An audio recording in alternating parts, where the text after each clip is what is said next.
And we're back from commercial.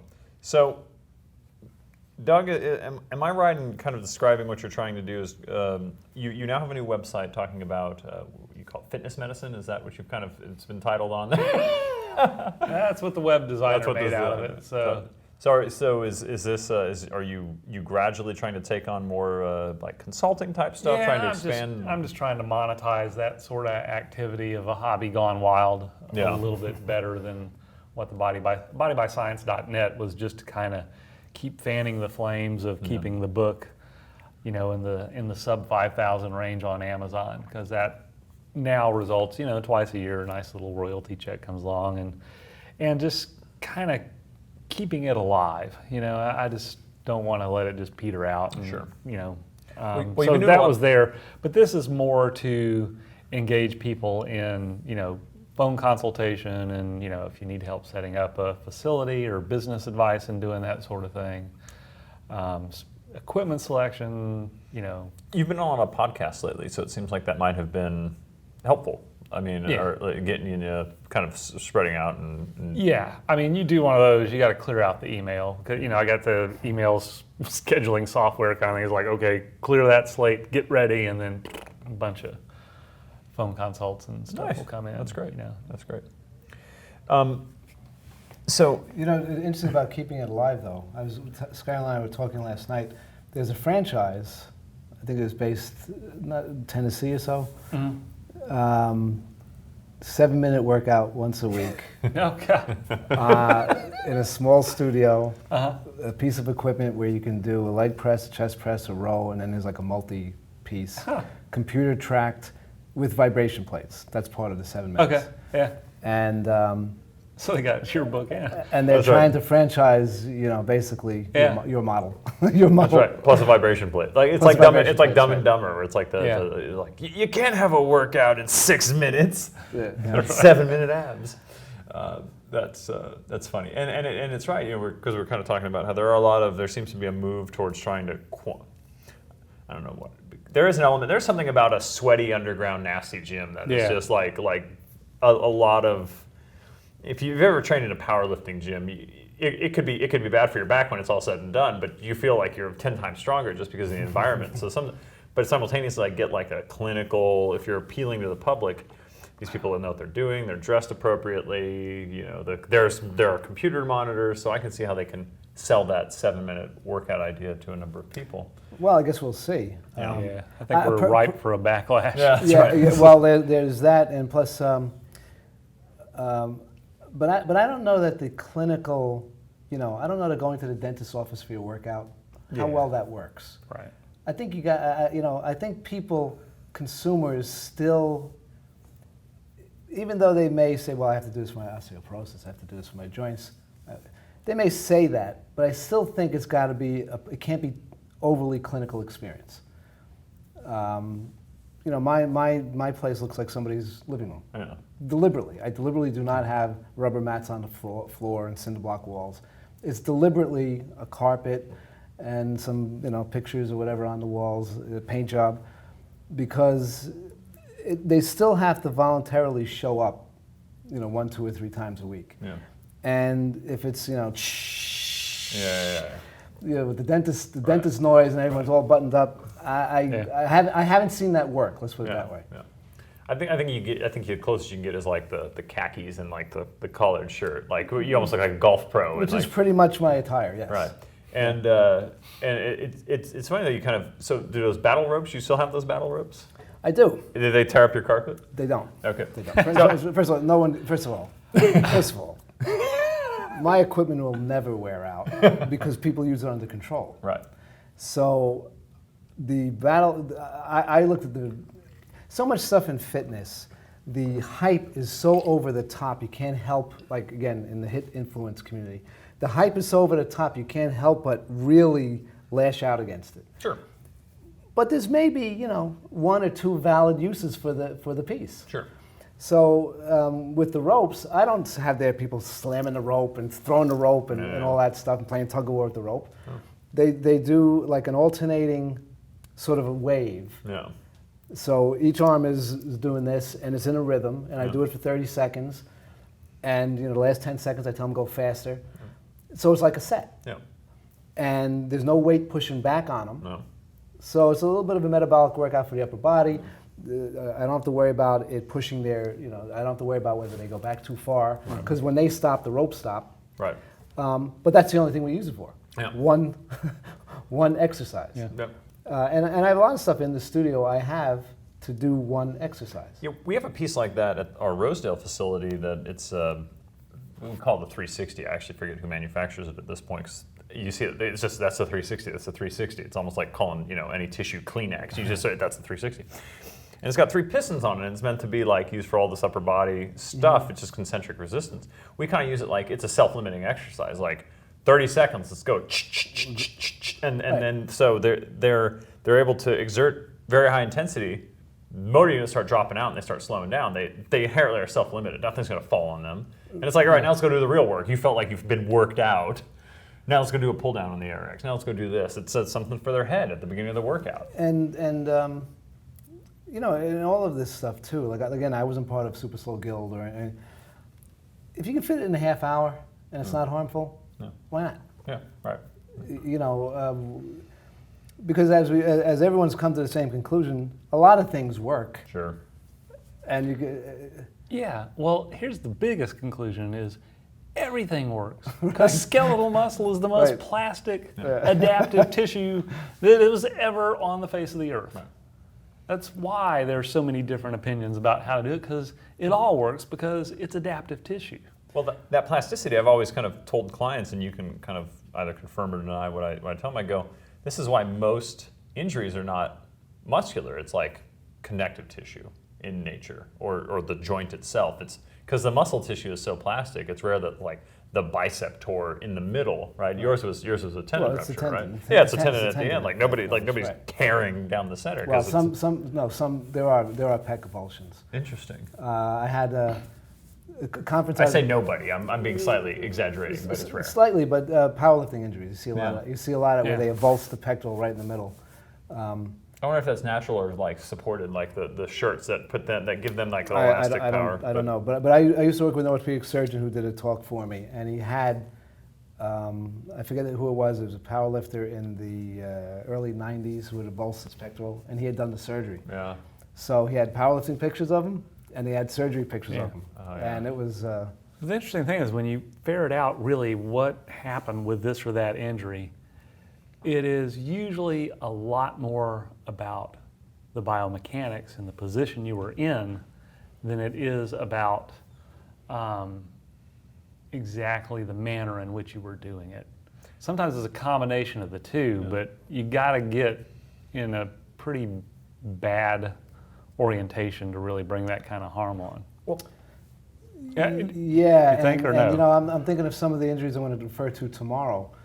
These are such gross injuries, like guys doing barbell step-ups. Like why you would do that, I don't know. Yeah. Doing the barbell step-up and falling off the bench. Yeah. Or scraping the front of your shin or off on the box. Or bench pressing and missing and crushing their jaw, their larynx, their throat. Yeah. I mean, these are not even to the level of, was it the joint or was it the muscle? They're just such gross mistakes. Right. That even the most fundamental anatomy or biomechanics should tell you, this is going to be a problem. Be careful here. Yeah. And yet, because we walk into a gym and touch a barbell or a machine or a kettlebell, all that stuff goes out the window. Well, it's interesting too because there's a level of respect not paid to a lot of exercise. I mean, if you watch the lackadaisical nature in which a lot of these people, even if they're strong guys, lift. Like Pavel Tsatsouline has a saying where he talks about, and I wouldn't say it's entirely false, but I mean, where do most of our clients get injured?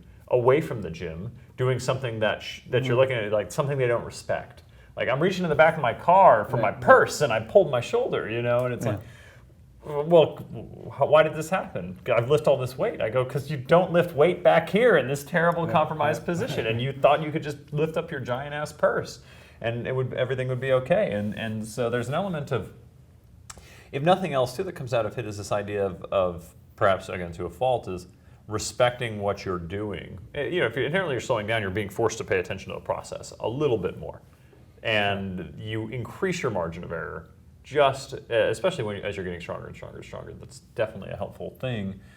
Now, then the question becomes, does that even matter in the face of all the weight? If you're really, really strong, as you talk about, you'll work up to some level, then your joints start hurting, you got to back off and do it all over, and kind of figure out that middle ground, which is kind of what led you into writing the Body Blade book. That went nowhere. That went nowhere, but it's still a lot of good ideas out of that. It was a little too far ahead. Yeah.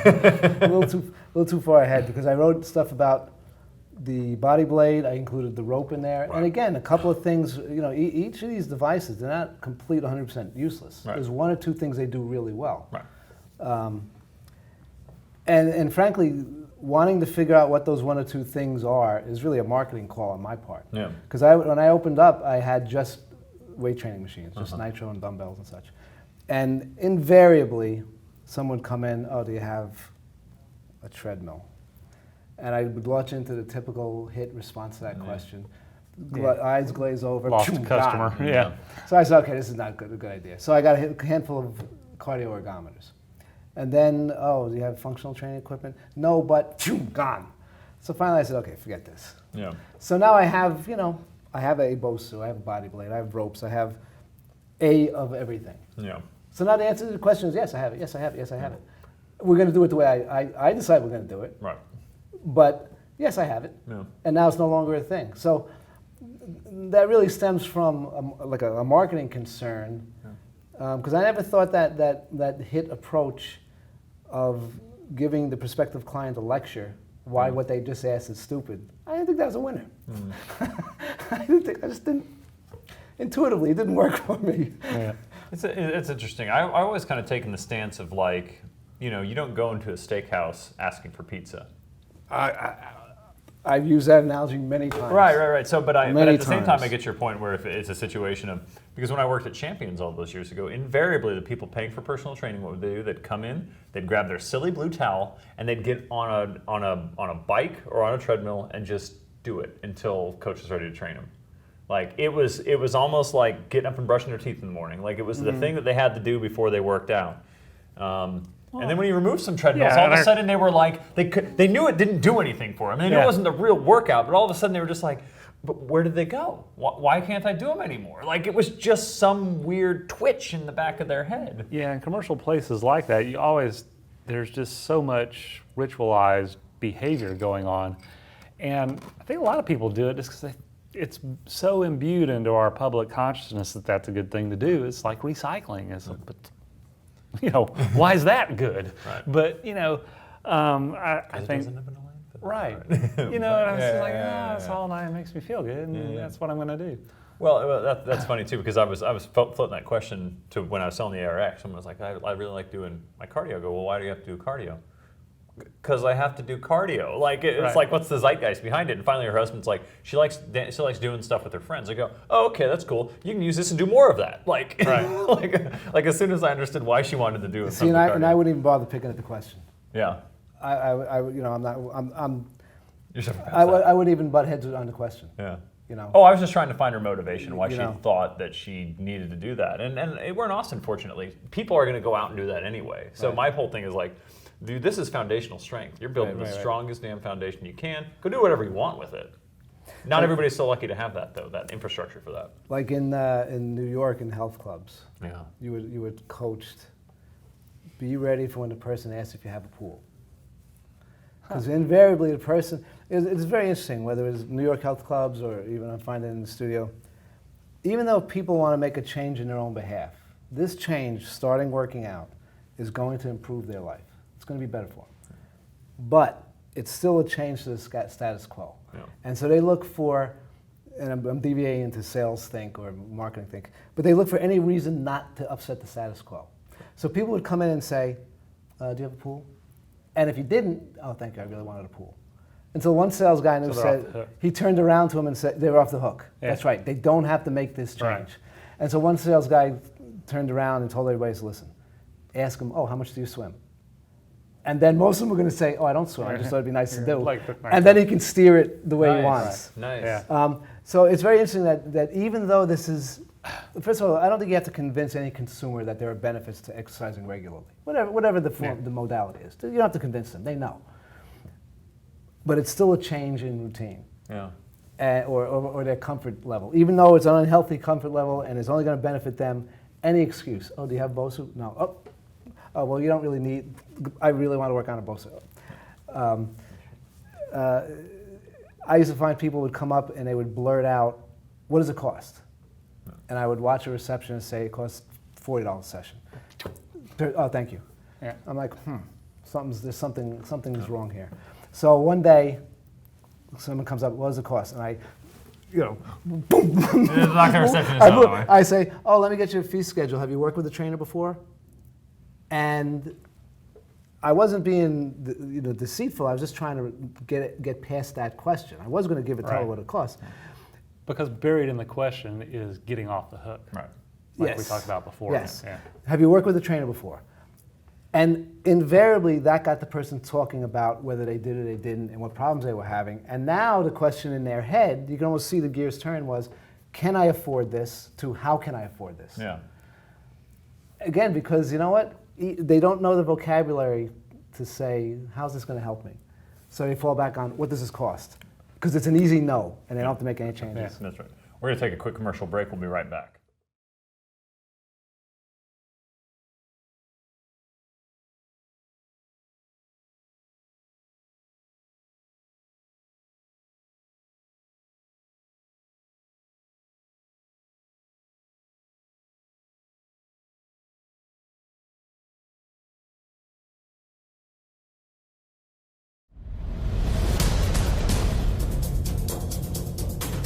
Dr. Doug McGuff, who had a great talk today.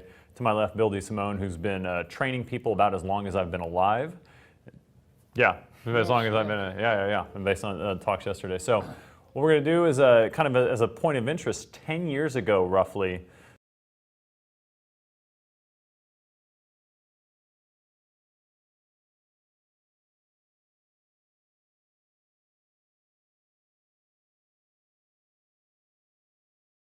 what was the sticking point for so many people reading the book? Was it physics? Was it physiology? Well, first it wasn't, so I'm not a professional writer. So this wasn't an assignment. I didn't have a market in mind. I had injured myself. And this was me working out over really a 4-year stretch, me working out what happened and discovering what I refer to as a disconnect between exercise and biomechanics. And so basically I rebuilt my own process of working out. And then I realized from all my notes and sketches and diagrams, wait a minute, I have something here. But I didn't know what it was. Yeah. I didn't know if it was a commercial book. I didn't know if it was an academic book. So I just put it together and had it spiral bound because I didn't know any, I remember getting that book. Yeah. And of all the ones you've written, that's my favorite one. Well, because when it came to me, it has this little note scrawled on it. It's like, big iron, blah, blah, blah. And please read this. Tell me what you think. And I read it. I was like, holy shit. It was so cool because you were living through your thought process. Right. You were thinking on paper. And I was like, one exercise. Yeah. Yep. And I have a lot of stuff in the studio I have to do one. These things. Why do you think all of a sudden hard work is in vogue? I mean, it's just this kind of brain sort of picking out loud. Why all of a sudden in the turn of the 1800s with health food, and then I'm forgetting the name of some of the guys in the late 1800s with these full-on, you're gonna be barefoot, you're gonna be naked, you're gonna be training. Bernard McFadden. Yeah, Bernard McFadden. That's right. That's right. The lion.